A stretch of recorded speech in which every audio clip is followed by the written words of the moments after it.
ఈ ఆర్టిజన్లు అనేవాళ్ళు నిజంగా ఎన్నో సంవత్సరాలు చేస్తున్నారు. నాకు తెలిసి రిటైర్డ్ అయిన పర్సన్ కూడా ఉన్నారు. వాళ్ళ జీతం ఇప్పటికీ అంటే నాకు తెలిసి ఒక 30,000 లేదంటే 41,000. నిజంగా ఈ శాలరీతో ఇప్పుడున్న పొజిషన్ లో మనం ఏమీ చేయలేము సోదరులారా. నిజంగా చాలా బాధాకరం. నేను కూడా డిపార్ట్మెంట్ లో ఇప్పటి వరకు రిటైర్ అవుతున్న అందరూ కూడా ఏఎన్ఎంగా ఎవరో ఒకరు పనిచేస్తున్నారు. డైరెక్ట్ గా ఎంప్లాయీస్ ఏదైతే ఈ మధ్య రిక్రూట్మెంట్ అయ్యారు. కానీ ఒకప్పుడు మాత్రం అందరూ క్యాజువల్ గా చేసి ఏఎన్ఎం చేసి పర్మనెంట్ అయిన వాళ్ళే. నిజంగా వాళ్ళకి ఆ బాధ తెలుసు. ఈవెన్ నాకు కూడా నేను ఐటీఐ చేసినా కానీ నేను సబ్ స్టేషన్ ఆపరేటర్ చేసిన. నేను 97 నుండి 2001 జాబ్ వచ్చేంత వరకు కూడా 1300 జీతం ఉండే. నిజంగా నాతో పాటు ఇద్దరికి జాబ్ వచ్చినప్పుడు నేను ఒక్కటే మిస్ అయినా. నాకు ఆ రోజైతే ఏమనిపించలేదు తప్ప ఒక 1 year అయిన తర్వాత వాళ్ళు జాబ్ తీసుకొని వాళ్ళకి 3000 ఉంటే నాకు 1200 ఉన్నప్పుడు తెలుసు నా బాధ ఏందో.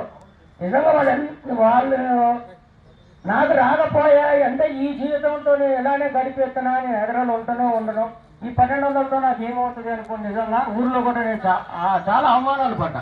ఎందుకు అంటే మనం హైదరాబాద్ ఉండి కొంచెం నీట్గా ఉండి ఎప్పుడైనా ఊరు పోయినప్పుడు ఈ జీతం ఎంత అంటే సిగ్గుపడి చెప్పలేకపోతుంది. 1200 అంటే చుట్టాలలో కానీ ఊర్లో కానీ ఒకటే మాట, అయ్యా మెస్సు కూడా సరిపోవు కదా ఎలా చేస్తావు అంటే అంత అవమానాలు ఉన్నది. అదేవిధంగా ఇప్పుడు కూడా నిజంగా ఆర్టిజన్ అంటే అది మేము కరెంట్ వాళ్ళం అని చెప్పడానికి తెలియని వాళ్ళకి ఏంటంటే ఆర్టిజన్ అంటే ఏ డిపార్ట్మెంట్ అనుకుంటారు. అసలు దానికి అర్థం కూడా లేదు. ఒక ఆర్టిజన్ పేరు కూడా ఒక అర్థం లేదు. అదే అసలు ఎంప్లాయీస్ అని చెప్పడానికి కూడా ఏం పోస్ట్ అని చెప్తానంటే ఆర్టిజన్ అంటే 10 సార్లు చెప్పాలి. అసలు ఆర్టిజన్ ఏంటి, మీ కరెంట్ వాళ్ళ ఆర్టిజన్ అంటే మీరు వేరే డిపార్ట్మెంటా? నిజంగా నా పదంలోనే పద్ధతి బాగలేదు. నిజంగా అయితే ఒక 30,000 జీతంలో ఈ రోజుల్లో నిజంగా ఒక ₹1,00,000 శాలరీ తీసుకున్నాడు కూడా ఒక ఇల్లు తీసుకున్నాడు అంటే వాడి జీవితం మొత్తం ఈఎంఐ కట్టుకోవాలి. ₹1,00,000 జీతం తీసుకోండి అంటే నేనేమంటే 30,000 జీతం కూడా నా లైఫ్ లో కూడా ఇల్లు కట్టుకోలేదు. వాళ్ళ తల్లిదండ్రులు ఇల్లు కట్టిస్తే తప్ప ఈ ఎంప్లాయీలు మాత్రం ఇల్లు ఎప్పటికీ కట్టుకోలేదు. ఎందుకంటే మినిమం సింగిల్ బెడ్రూమ్ వచ్చేసి 20 లక్షలు 30 లక్షలు ఉంది. మనతో అవుతుందా? కాదు.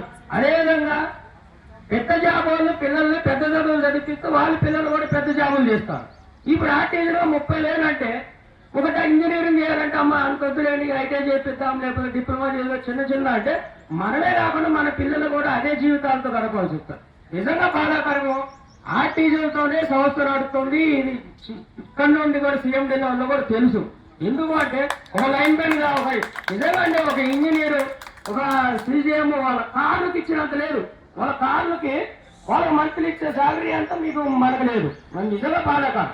ఎలా పోషిస్తామండి? ఒక సింగిల్ బెడ్రూమ్ ఒక తల్లిదండ్రులు తీసుకొచ్చి ఇంట్లో పెట్టుకోవాలంటే 2 రూములు సరిపోవు.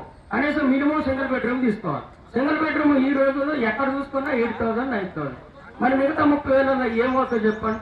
ఇప్పుడు ఏమన్నా తీసుకుంటే నిజంగా ఏమన్నా ఎల్సీ తీసుకొని ఏమన్నా ఆశపడితే అది పెద్ద తప్పు. జీతాలు కదా పెద్ద పెద్ద లక్షలు తీసుకుంటే తప్పలేదు. కానీ ఒక అలా ఆర్టీజన్ ఒక ఎల్సీ చేసుకొని ఒక 200 తీసుకుంటే అది దొరికితే ఒక పెద్ద తప్పు.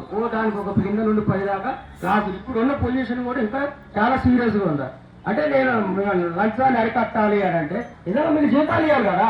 సరిపడి ఇచ్చిన తర్వాత దొంగతనం చేస్తే తప్పు. నాకు సంవత్సరానికి సరిపడా రేషన్ వచ్చిన తర్వాత ఇంకా నేను దొంగతనం చేస్తా అంటే తప్పు. అది పెద్దోళ్ళే చేస్తున్నారు. నిజంగా అయితే మేనేజ్మెంట్ కి అయితే 100% అర్థం కావాలా.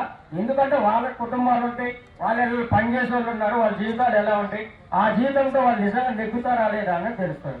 నిజంగా అదేవిధంగా యూనియన్లు కూడా అండి. ప్రతి యూనియన్ ఏ యూనియన్ అయినా కానీ యూనియన్ కి ఆర్టీజీలోకి వచ్చేసరికి యూనియన్ పంతం అనేది ఎక్కడ ఉండదు. అది ఒకటి గుర్తుపెట్టుకోవాలి. ఏ యూనియన్ అయినా సరే మన వారికి ఇబ్బంది అవుతుంది. అంటే ఇక్కడ కూర్చున్న వాళ్ళలో ప్రతి ఒక్క యూనియన్ లో ఉండాలి.